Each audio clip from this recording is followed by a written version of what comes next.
Mis queridos amantes del deporte, ¿cómo les va? Espero que estén muy bien. Yo soy René Ruiz. Bienvenidos a una edición más de la maravillosa historia del deporte. Hoy tengo el honor de recibir a una invitada que para mí es especial porque platiqué con una persona que está relacionada a ella en la temporada anterior, que seguramente es parte de esta inspiración deportiva para ella. Y sin más presentación por el momento, quiero agradecerle a Nidia González estar aquí conmigo en la maravillosa historia del deporte. Nidia, ¿cómo estás?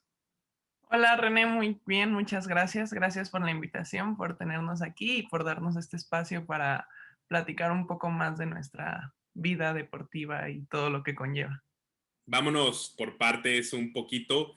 Cuenta un poco cómo eras de pequeña y cuál es este primer acercamiento que tienes con los deportes en general. Pues de pequeña, bueno, mis papás nos tenían a mi hermana y a mí en muchas actividades, tanto culturales como deportivas. Entonces, desde los, si no mal recuerdo, como 5 años, ¿no?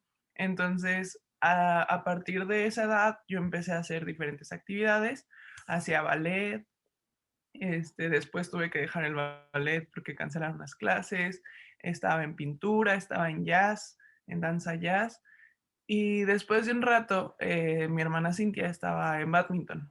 Me metí a jugar, se me daba el deporte, y ya después me dijeron, oye, pues no quieres entrenar para competir y así, te puedes ir a torneos, etcétera.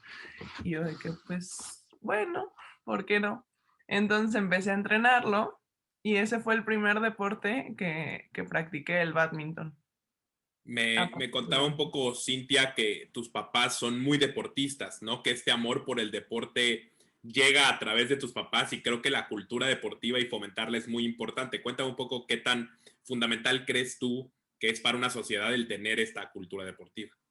Sí, completamente. Como te mencionó Cintia, mis papás fueron punto clave, o sea, porque de verdad que nos trajeron de actividad en actividad hasta que encontramos lo que queríamos hacer.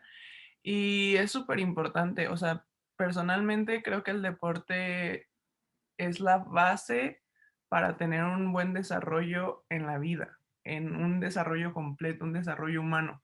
¿Por qué? Porque pues sí, la escuela te da muchas cosas, el estudiar, el conocimiento, etcétera, pero el desenvolvimiento que tú ganas y la confianza y todo el conocerte a ti mismo, el saber en dónde estás parado, qué te rodea, etcétera, pues es muy diferente y eso te permite conocerlo a través de la actividad física, ¿no? En general, tal vez no un deporte como tal, pero hasta la danza, todo este tipo de actividades te permiten desarrollar mucho, entonces yo creo que es esencial que las personas inicien este desarrollo desde muy pequeños, porque lo vemos, ¿no? Nos damos cuenta muchas veces en niños, a lo mejor en la adolescencia, que no coordinan todavía o que no tienen el mismo desenvolvimiento que otros que estuvieron haciendo cualquier deporte desde edades tempranas.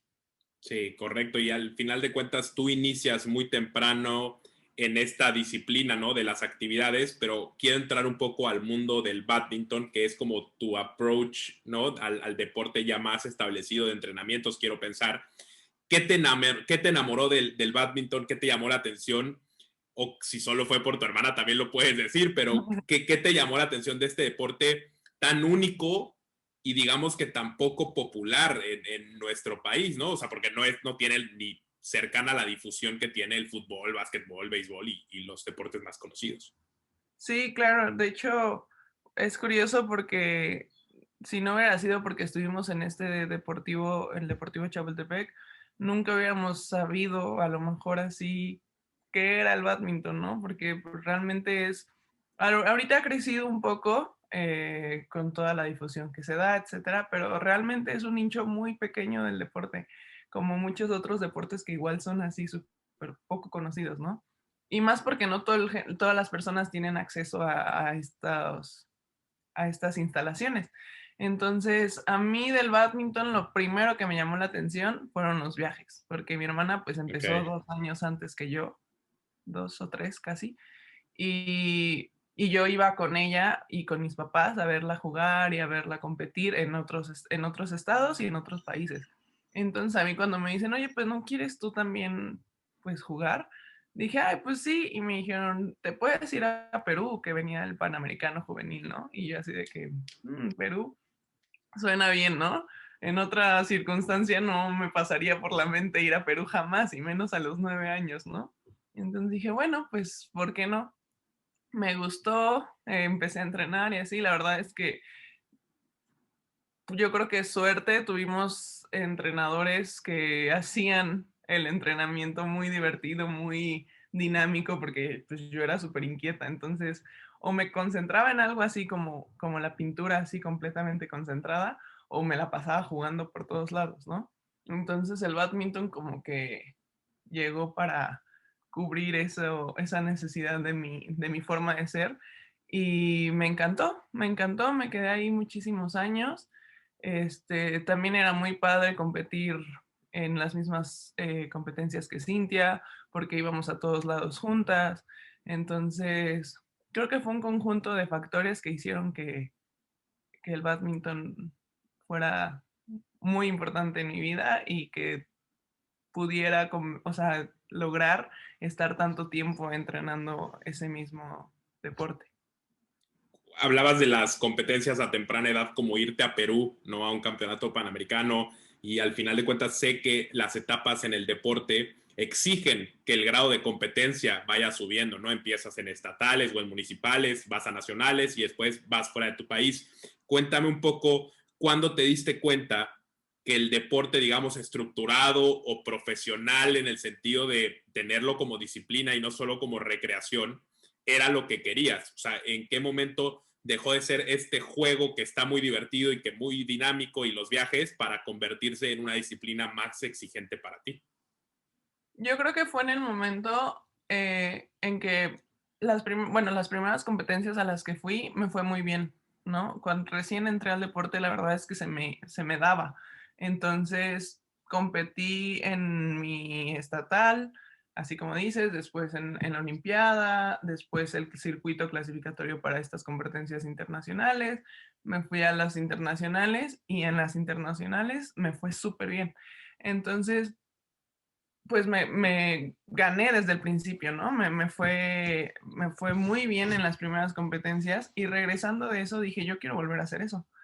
Entonces, volvemos a empezar el ciclo del año y es otra vez competir en cada una de estas etapas para llegar otra vez a las internacionales y ver que así como yo estaba entrenando aquí, los de otros países también estaban entrenando y que no era nada más ir a jugar por jugar, ¿no? O sea, yo sí las primeras competencias y sí muchos de mis torneos, pues yo lo hacía por diversión, pero sí llegó un punto en el que dije, sí me la paso muy bien, pero no me gusta perder tampoco. Y para no perder se necesita compromiso y se necesita entrenamiento. Entonces ahí fue donde dije, pues hay que combinar ambas. O sea, sí es lo que me gusta, sí es lo que me divierte, mi distracción también de la escuela, etcétera, pero también es otro compromiso que yo estoy buscando y que tengo objetivos que quiero lograr. Sí. Hablabas de parte del deporte mismo, es este hambre de triunfo y esta competitividad, ¿no? Que se genera en el atleta poco a poco y que va despertando esa llama interna. Y parte de eso se forja en los entrenamientos, ¿no? Donde existe la competencia a lo mejor con tus compañeros, una competencia sana por ganarse el puesto, por ganar la clasificación, etcétera. Sé, y si la memoria no me falla, que existen singles, dobles y mixtos en el badminton. Cuéntame un poco cómo fue adaptar, digamos, a veces competir individual, a veces competir en equipo, porque, digamos, más adelante tocaremos este tema, pero después das un salto a un deporte plenamente de conjunto, ¿no? ¿Cómo fue ir, digamos, amarrando las piezas para poder adaptarte a los distintos entornos que tenía la competencia? Sí, fíjate que es curioso, es un tema curioso porque pues empiezas en singles, ¿no? Empiezas en singles en tu estatal y a partir del estatal empiezas a entrenar con la pareja que vas a jugar en el nacional. Entonces sí es así como, espera, ¿cómo se juega esto? Tengo que adaptarme a los movimientos del otro, saber cómo se va a mover el otro para saber cómo me voy a mover yo, que el otro sepa cómo me muevo yo, la comunicación, el apoyo, etcétera, ¿no? Entonces, es complicado pasar de jugar sola a jugar con una persona, pero como tú mencionas, ¿no? Pasar de jugar con otra persona a jugar con un equipo completo es completamente diferente. Entonces, el irse adaptando, yo creo que requiere muchísima comunicación, muchísimo compromiso de las partes involucradas y que tengan claro qué es lo que están buscando, porque pues muchas veces llegó a pasarme que yo jugaba con alguna persona y yo me lo tomaba muy en serio, a lo mejor ella no, o viceversa, y entonces ahí es donde entran en conflicto, ¿no? Y entonces ya no se logra esta meta que estás buscando. Entonces no es nada fácil, pero, pero yo creo que trabajándolo y siendo claros, porque también luego está en medio de, es que si yo le digo esto y es que si no sé qué, todo es comunicación, ¿no? Entonces, yo creo que es el punto clave para poder desarrollarte en este forma de juego que es en equipo o en pareja en este caso. Sí, y hablabas de que los resultados eran positivos, ¿no? Cuando salías fuera de México y cuando competías en los nacionales y tú veías seguramente a tu hermana que triunfaba también en el mismo deporte y las dos iban, digamos, obteniendo resultados positivos. ¿Dónde se da, me causa demasiada curiosidad, dónde se da este break point, ¿no? De que ya no quieres badminton, que quieres algo más en tu vida o que simplemente te cansaste de él. Cuéntame cómo fue abandonar una disciplina de tantos años, que le habías invertido tanto tiempo y que te había traído buenos resultados, ¿no? Porque muchas veces dicen, abandono cuando no me va bien, que es la fácil. Pero abandonar cuando te va bien creo que es todavía más difícil porque se necesita más valor, ¿no? Para dar un salto a otra cosa. Sí, de hecho, no fue una decisión fácil. El deporte conlleva una serie de, pues, de instituciones que lo rigen, ¿no? De federación, de asociación, etcétera. Entonces, pues yo estaba compitiendo, de hecho, cuando me salí, yo estaba compitiendo junto con mi hermana, o sea, éramos pareja de dobles. Y ya estábamos pues ya en primera fuerza, en categorías mayores, ya podíamos empezar a buscar nuestro pase olímpicos, etcétera. Pero en el momento en el que yo decido salirme, fueron muchos factores que se fueron como juntando año con año. A mí me iba bien junto con otras dos chicas de mi categoría y siempre pues hubo esa competitividad, ¿no? Esa competitividad, pero pues muchas veces las federaciones dirigen los apoyos a ciertas personas o cosas así, ¿no? Que pasan constantemente en el deporte. Entonces yo dije, bueno, yo estoy dejando todo por entrenar, por esforzarme, por competir, por ganarme un lugar para que vengan y me digan, ay, no, fíjate que no vas a ir, ¿no? O fíjate que no hay dinero para ti. Y es así como, bueno, de por sí mis papás ya gastaban en uniformes, ya gastaban en el material, ya gastaban en el entrenador, que el badminton no es nada barato, ¿no? O sea, es un deporte que cada cosa que utilizas es muy caro, en especial los gallitos, ¿no? Que son de un valor alto. Entonces dije, para que todavía tengan que gastar en los torneos a los que tengo que asistir, que estoy ganándome yo el pase y el apoyo de la federación, dije, no, no, esto no, o sea, no se vale, ¿no?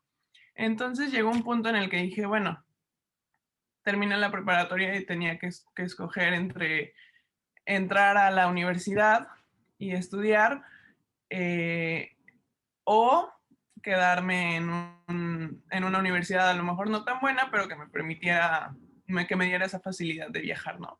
Entonces, pues yo quería estudiar actuaría en ese momento y, y estaba entre entrar a la UNAM o entrar al ITAM y dije, bueno, pues si el badminton realmente me está costando más de lo que debería, pues mejor me enfoco en los estudios, que al final de cuentas es lo que me va a dejar, porque tristemente en México es muy difícil vivir del deporte.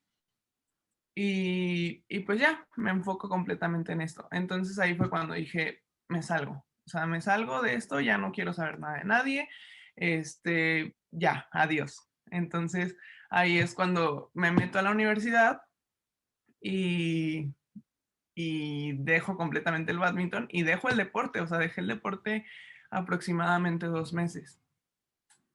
Ok, o sea, hubo una decepción, digamos, que te hizo abandonar el camino y que al final de cuentas creo que es un común denominador del deportista en México, el, la falta de apoyos. Lo comentaba con tu hermana, que muchas veces el mismo deportista tiene que hasta hacer rifas, ¿no? Para poder pagarse sus viajes, que a mí se me hace increíble, sobre todo que los mexicanos cuando van a competencias con países de primer mundo, que lo hablaba el otro día con Ididia Salazar también, compiten de igual a igual, pero siempre hay un punto en el que el mexicano ya no puede dar más porque a lo mejor invirtió 40 horas de su tiempo trabajando como obrero para poder pagar su viaje y el otro chino, alemán, estadounidense, esas 40 horas las tuvo para entrenar, ¿no? O sea, sí se ve esa diferencia. Ahora vamos a entrar un poco al tema de tu regreso al deporte, ¿no? Porque sí quiero tocar el tema del deporte federado en México, pero quiero esperarme un poco para seguirme con tu historia en el sentido de cómo regresas al deporte, o sea, cómo después de la decepción, ¿no? Te llama otra vez. Entiendo que hay algo del atleta adentro que te llama a volver, pero ¿cómo es? Cuéntame un poco. Sí, la verdad es que es imposible, ¿no? O sea, dejar el deporte así tal cual. Yo cuando me salí, que les dije pues a mis compañeros de badminton y así, les dije, ya no voy a jugar, ¿no? O sea, ya no voy a jugar. Y me dijeron, no, vas a ver que en menos de un año vas a regresar, vas a ver que en 2 años vas a regresar. Y yo, no, no voy a regresar. Y no regresé al badminton, ¿no? Pero dije, tengo que buscar algo para hacer, o sea, lo que sea. Entonces, como la escuela es un poco demandante, o mucho demandante, pues busqué actividades ahí mismo, ¿no? Entonces había básquetbol, había yoga, había baile, había voleibol, etcétera. Entonces, a mí el voleibol siempre me llamó la atención yo creo que desde antes de la prepa, desde la secundaria nosotros entrenábamos en el CENAR y al lado estaban los de voleibol, entonces siempre era así como, ¿y si juego voleibol? ¿Y si juego voleibol? Estoy muy alta, podría jugar voleibol, etcétera, ¿no? Y los entrenadores siempre era como, oye, deberías de jugar voleibol, ¿no? Y yo, pues sí, pero ya estoy acá, ¿no? Entonces, por una u otra razón, jamás me animé. Y aquí, dato curioso, mis papás de jóvenes jugaron voleibol. Ok. Entonces, como que siempre hubo ahí una cosquillita de qué El pasaría si jugara. destino, o sea, es Sí, increíble, pero es el destino al final de cuentas. sí, sí, así es. Entonces, probé de todo. Me gustó básquet, me gustó vóley, pero en el básquet me enojaba, entonces dije, no, no, no es lo mío. Definitivamente mejor vóley. Y ya me metí al voleibol y me encantó. Literalmente me encantó. Estuve ahí 2 años jugando con el ITAM. Después me salí, empecé a buscar equipos fuera. Otros equipos empezaron a buscarme y ahí fue donde empezó todo el camino dentro de otro deporte que es ahora el voleibol. Cuéntame un poco cómo se da esta llegada a un equipo, digamos, fuera de la ciudad donde radicabas durante toda tu vida. Que quiero entender que la Ciudad de México es como el lugar donde radicaste toda tu vida. Y cómo se da este salto a Monterrey, ¿no? A jugar voleibol para los Tigres. Porque al final de cuentas el atleta tiene este poder de adaptación brutal, ¿no? Que no importa cuántos cambios haya, cuántos arribas y abajos haya, siempre se mantiene, ¿no? Y lo más, o sea, equilibrado posible para poder desempeñar su profesión o su deporte o lo que sea. Cuenta un poco cómo se dio este poder de adaptación y cómo se da este cambio, digamos, radical en tu vida. Sí, pues mira, como te comentaba, me salí de la universidad en la que estaba, del ITAM, me cambié de carrera y empecé a estudiar en Cuernavaca. Pero te digo que me enamoré del voleibol. Entonces, cada fin de semana yo venía a la Ciudad de México a jugar vóley y me regresaba a Cuernavaca a estudiar entre semana y me venía para acá y allá busqué dónde entrenar. Entrenaba con la Universidad Autónoma del Estado de Morelos y así estuve 1 año y medio hasta que dije, ¿qué estoy haciendo? O sea, me encanta el voleibol, ¿por qué estoy así, no? Entre que vengo y voy así. Entonces, tuve la fortuna de conocer a un entrenador muy bueno que estuvo ahí, bueno, que está entrenando a los del ITAM, a los chavos, pero él estuvo entrenando a las chavas de la prepa de la UNAM y tuvo una jugadora que se fue a Tigres, etcétera, y me dijo, oye, si te gusta, me dice, tienes la facultad, ¿no? O sea, siempre has sido un atleta de alto rendimiento, es nada más que te entrenen, que te enseñen bien, pues la técnica del voleibol bien hecha, porque pues yo lo hacía como me daba a entender. Y de ahí puedes crecer, ¿no? Entonces, si lo quieres intentar, yo te lo recomiendo. Me contacto con esta chica, que es Alejandra Segura, es una chava que estuvo varios años en selección nacional, con Tigres, tiene un desempeño deportivo muy bueno en el vóley. Y ya hablando con ella, le dije, oye, es que fíjate que está así, quiero hacer esto, el otro, pero no sé qué hacer, no sé qué equipo, la verdad es que no conozco nada del vóley nacional. Le dije, ojalá me puedas, pues, como echar la mano, ¿no? Entonces ya me contó más o menos cómo estaba la situación en Monterrey. Para esto, normalmente, pues los entrenadores te ven en algún torneo y te dicen, oye, vente para acá, no sé qué. Y a mí me pasó con muchas universidades, pero pues todas eran acá en el centro, ¿no? Eran en Ciudad de México, en Querétaro, así, ¿no? Como a los alrededores de Ciudad de México. Y dije, bueno, sí, son muy buenas, pero quiero estar compitiendo contra las mejores, ¿no? Porque a lo mejor puedo venir y brillar en una escuela de aquí, pero cuando compita contra las demás, pues voy a estar en un nivel mucho más bajo, ¿no? Entonces, pues buscando y todo, terminé decidiéndome por Tigres. Fue una decisión difícil, ¿por qué? Porque era o sea, era el tercer cambio de carrera. De por sí, ya el que te cambies una vez es complicado, pues, para ti y para los demás, ¿no? O sea, Sí. para mis papás sí fue así como otra vez, Nidia. Y yo, pues sí, otra vez, pero pues es lo que quiero hacer, ¿no? Entonces, eh, la verdad es que para mi suerte y mi fortuna, mis papás siempre me han apoyado en mis decisiones. Entonces, pues lo hicieron mucho más fácil el que yo pudiera hacer esta transición. Pero sí fue un cambio radical por todo, o sea, porque ya no estaba a una hora de mi casa donde podía venir y regresar como en Cuernavaca, sino que ya estaba a 10 horas o a hora en avión. Más aparte que el cambio fue completamente diferente, ¿no? O sea, el clima, la comida, la gente, todo cambia. Entonces, pues fue una adaptación muy grande y más porque también, pues yo jugaba acá en los fines de semana, en cualquier equipo, etcétera, pero no a nivel competitivo, ¿no? Sí. Entonces llegar a un equipo completamente competitivo de un alto renombre nacional, en donde hay más jugadoras que juegan mejor que tú, que tienen millones de años más de experiencia que tú en ese deporte, pues es difícil, ¿no? Es difícil porque yo de venir de un deporte de individual en donde yo era la que jugaba y yo era la Claro, claro. responsable de mis actos era jugar con un equipo completo en donde también había personas que estaban buscando su lugar, así como yo. Entonces, fue un cambio muy grande, pero que creo que valió la pena y creo que ha sido de las mejores decisiones que he tomado. Parte del cambio es, creo yo, cambiar de un deporte federado, como es el badminton, a un deporte universitario, como en el que estás hoy. Cuéntame un poco en qué situación se encuentra el deporte universitario en México, porque tenemos un gran vecino al norte, que es Estados Unidos, que tiene un deporte universitario que creo que es mejor que el federado. O sea, creo que está mucho Sí. mejor organizado y estructurado que el federado y que normalmente los atletas universitarios dan el brinco mucho más fácil a lo profesional. Entonces es como la cantera, ¿no? De lo profesional son las universidades. Cuenta un poco en qué estado encontraste el deporte universitario, si superó tus expectativas o qué crees que le falte al deporte universitario en México.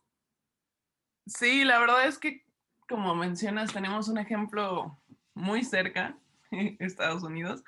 Eh, Fue diferente porque yo no conocía, o sea, con el badminton no tenía idea de nada del deporte universitario. De verdad, yo ignoraba completamente el deporte universitario justamente por eso, porque pues el badminton hasta hace 2 años no entraba dentro del deporte universitario. Apenas entró a la universidad y bueno, creo que eso puede hacer que esto cambie, que cambie para el badminton, pero sí era un mundo completamente desconocido para mí. Entonces, es curioso porque se manejan de forma muy diferente, ¿no? Yo estaba acostumbrada a venir de un deporte en donde no se le daba el apoyo por parte de la federación como a otros deportes, en donde teníamos que hacer muchos más esfuerzos de gastos personales, eh, en cuanto a los entrenamientos, etcétera. En cambio acá, ah, por suerte en la universidad en la que estoy, pues tiene muchísimos apoyos, tiene un deporte enorme, ¿no? Es, por algo es la universidad que ha ganado la universidad desde hace creo que 5 años, si no me equivoco. Entonces, pues sí tiene mucho apoyo, tiene todo lo organizado súper bien y algo que le he comentado a mamá es que algo que me gusta mucho de ahí de Monterrey es que tienen muy bien estructurado su deporte en general, ¿no? Entonces, se nota, ¿por qué? Porque tenemos las instalaciones, tenemos los entrenadores, tenemos el material, tenemos los uniformes, tenemos los patrocinios, los viajes, todo, ¿no? Se está viendo ese trabajo y lo que se le está invirtiendo al deporte universitario, porque se ven los resultados, ¿no? Como te digo, los mayores medallistas son los de ahí de la Universidad Autónoma de Nuevo León, incluyendo a todos los deportes. Y sí se nota, pero también nos damos cuenta, por ejemplo, en el voleibol, muchas de las jugadoras que están 5 o 6 años menores que yo, ya no buscan irse a las universidades de México, ya buscan irse a las universidades de Estados Unidos. ¿Y Claro. por qué? Porque tienen la oportunidad. Y la verdad que bueno, porque para empezar, mejoran, ¿no? Su juego, su nivel. Y aparte, pues las oportunidades que tienen de estar estudiando allá, pues son mucho más altas. Y también las oportunidades que van a tener en un futuro para jugar profesionalmente, pues son una ventaja grandísima que desafortunadamente aquí son un poco más complicadas. ¿Por qué? Porque no tenemos ese acercamiento a esa posibilidad, ¿no? Es así como, si yo quiero buscar jugar profesional, tengo que yo buscar a los equipos y tengo que ver quién me puede contactar con tal país, etcétera, ¿no? Entonces sí son un poco más de trabas que creo que pueden mejorar porque se está buscando eso. Ahorita, no sé si estás enterado, pero se abrió una copa, creo que es copa, que es la Copa Universitaria Telcel, que está buscando como un poco como esta organización que tiene la NCAA de Estados Unidos, ¿no? Entonces, digo, ahí vamos. No es difícil Sí, por los patrocinios, porque es caro. La verdad es que el deporte es caro, ¿no? Hacer torneos, viajes, es gasto. Entonces, pues se necesita obtener de algún lugar y vamos lento, pero pues ahí va. Pero más o menos así está la situación. Yo creo que pero está tú, en... tú, tú imagínate un mundo donde estructuráramos bien el deporte mexicano universitario, que fuera un producto atractivo para el espectador y que se televisara como en Estados Unidos, que hubiera estadios llenos. O sea, porque, a ver, sí los equipos son muy buenos y sí el apoyo gubernamental es importante porque las universidades, la mayoría son públicas, pero también hay una entrada de que Nike firma contratos multimillonarios con los equipos, que las televisoras como ESPN, Fox están ahí para apoyar al deporte universitario porque es un producto que la gente sí ve y sí consume, por más que no seas estudiante de esa universidad. O sea, yo sí conozco gente de Estados Unidos que le va a UCLA, pero en su vida la ha pisado, ¿me entiendes? Entonces, Sí, eso es muy interesante. Ojalá algún día aspiremos a llegar a ese nivel de estructura y de organización que en México seguramente por el fanatismo que hay por el deporte bien podría ser un producto vendible. El punto es que le interese a las autoridades y a la gente de los medios. Pero ya hablaste un poco de la situación del voleibol, digamos, nacional. Cuenta un poco en relación al voleibol internacional, ¿dónde está parado México hoy en día? O sea, ¿a qué aspiramos? Sé que no estamos contemplados para los próximos Olímpicos porque no se dio, ¿no? El boleto, pero cuéntame un poco en qué nivel está el voleibol nacional hoy en relación a otros países. pues mira, el vóley en nivel nacional, la verdad es que ha crecido mucho en los últimos años. Eh, Llevan, yo creo que aproximadamente unos 10 años trabajando para subir el nivel de los jugadores y se ha ido logrando, ¿no? A un paso lento, podríamos decir, pero se está haciendo. Al principio, empezando con los hombres, El entrenador que los lleva ahorita desde hace 10 años hasta la fecha, o más a lo mejor, es el entrenador del varonil de ahí de Tigres y la verdad es que ha hecho un trabajo muy bueno con los jugadores. ¿Por qué? Porque les ha dado una continuidad, ¿no? Eh, es muy conocido que en México se busque a lo mejor a los que ahorita tienen un buen nivel y a los que van apenas entrando se les deja ahí y si llegan a alcanzar un buen nivel, qué bueno, y si se salen, pues ya ni modo, ¿no? Ahí se pierden. El equipo es un relajo y esto se debe a que los jugadores, la mayoría son de diferentes estados. Cuando juegan juntos no saben cómo juega el otro, no saben cómo acomodarse, ¿no? Entonces se nota mucho la diferencia cuando llegan y juegan contra un Estados Unidos que entrena siempre junto o contra una Rusia, etcétera, ¿no? Entonces, aquí se está tratando de buscar esto, aunque hay muchas trabas que se ponen por el caso de los jugadores universitarios, que muchos te mencionaba están en Estados Unidos, o muchos ya trabajan, o muchos esto, el otro, entonces no pueden asistir a las concentraciones, y creo que aquí entra el tema de que los jugadores no, o sea, sabemos que no podemos vivir del deporte, ¿no? Entonces, pues no podemos dejar nuestras demás ocupaciones por irnos a jugar completamente, ¿no? Aunque por más que quisiéramos y por más que amemos el deporte. Entonces, México participó en unos Juegos Olímpicos por primera vez, bueno, por segunda vez, porque la primera vez fue en México 85, sí, 85, y, y esa vez clasificaron porque éramos sede, ¿no? Pero esta vez sí fue ganándose su lugar, ¿no? Los chavos jugaron en los de Río, no tuvieron una presentación de medalla, pero tampoco fueron ahí a pasearse, ¿no? Nada más, Sí. como dirían. La verdad es que están formando buenos equipos. En el varonil se está viendo más los resultados. En el femenil, de hecho, ahorita hay unas camadas que empiezan a venir. Bueno, de por sí está el equipo mayor, que es muy bueno, que la mayoría de las jugadoras están jugando profesionalmente en ligas europeas, italianas, rusas, en Turquía, etcétera. Pero también están todas las niñas de la sub-21, me parece, que ahorita ya empezaron a estudiar todas en las universidades de Estados Unidos y que están siendo las jugadoras más valiosas de sus equipos, que ya las quieren llevar a profesional, pero pues también es complicado porque pues tienen que estudiar y, y va bien, o sea, yo creo que va bien, Ok.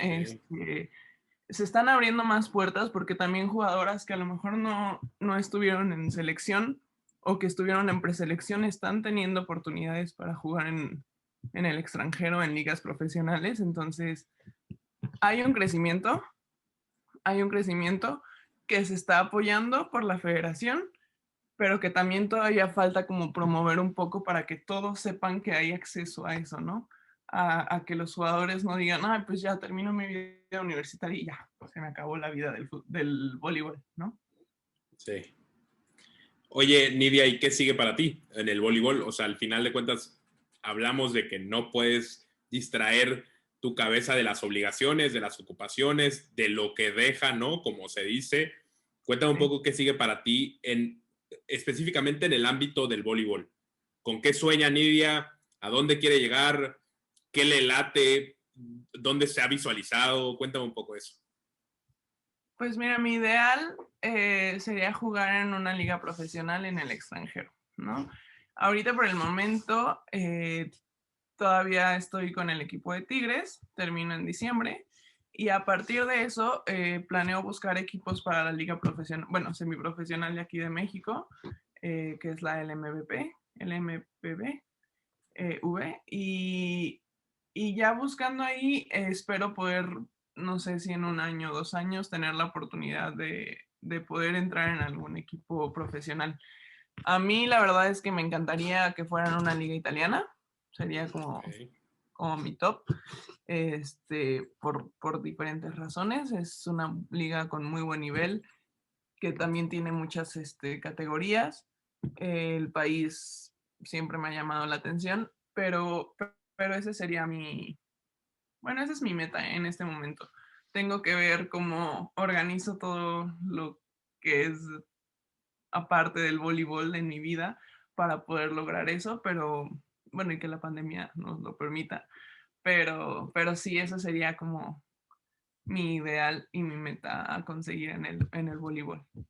Tomando en cuenta que la carrera del voleibol, y no es que te quiera aguar la fiesta, pero tú bien lo sabes, que dura poco porque así son los deportes, ¿no? O sea, te preparas durante muchos años para tu momento top y después se acaban. ¿Dónde te ves terminando el deporte? O sea, tu hermana hoy está incursionando en un mundo del forjar las nuevas generaciones de su deporte y eso está increíble. ¿Tú te ves dentro del deporte o cuando acabe esto vas a hacer un corte y dejas todo lo bueno atrás, pero sigues con tu vida? Pues mira, es que aunque dijera no lo voy a dejar, yo estudio ciencias del ejercicio. Entonces, pues básicamente lo mío es el deporte, ¿no? O sea, yo me quiero dedicar a esto, que de hecho estoy investigando para buscar una maestría, pues también en el área que me interesa. Entonces, siga jugando o tenga que parar de jugar por X razón, ya sea lesiones, ya sea edad, ya sea trabajo, lo que sea, el deporte pues siempre va a estar dentro de mí porque pues es mi profesión, literalmente, ¿no? Entonces, eh, para mí el deporte me cambió la vida en todos los aspectos, me dio una visión de lo que es la vida completamente distinta a la de otras personas. Me abrió el camino a muchas cosas, entonces me gustaría seguir continuando con esto. A lo mejor no creo que sea el mismo camino que Cintia, no lo sé todavía, no puedo descartar las opciones, pero sé que siempre va a estar presente para mí, ¿no? Hablabas de que te cambió la vida el deporte y sé que seguramente es para positivo, ¿no? Porque si bien ha habido momentos complicados, seguramente lesiones, pero siempre te quedas con lo bueno. Si tuvieras que describir tu viaje hasta ahorita, ¿no? Junto al deporte en tu vida, con una sola palabra, ¿cuál usarías? Mm, yo creo que perseverancia, Okay. porque bueno, a mí me enseñó el deporte me enseñó a que siempre tienes que buscar lo que quieres, ¿no? Que siempre eh, va a depender de ti. El límite está en ti. Lo que tú vayas a lograr eh, es completamente tu responsabilidad. Entonces, con mucho trabajo, con mucha perseverancia, vas a lograrlo.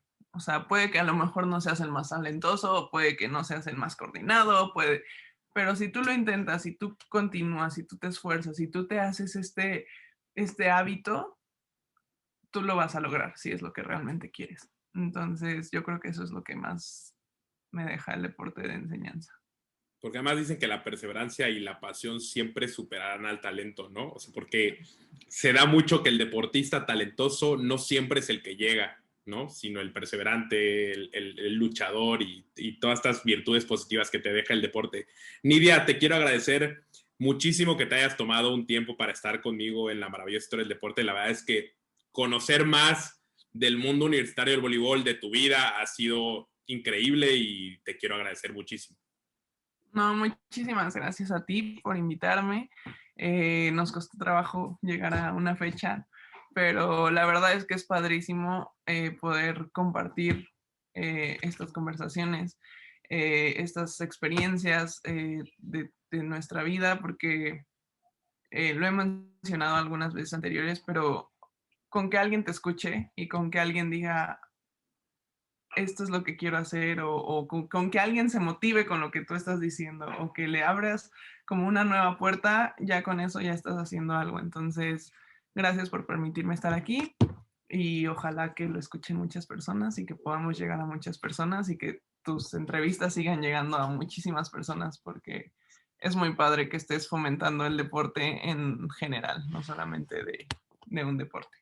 Mira, te lo dije cuando te busqué, que la idea era inspirar a alguien, ¿no? A seguir sus sueños o a dedicarse a lo que tú haces. y si lo podemos lograr a través de estas entrevistas, la verdad es que no hay nada mejor que eso, como tú bien lo has dicho.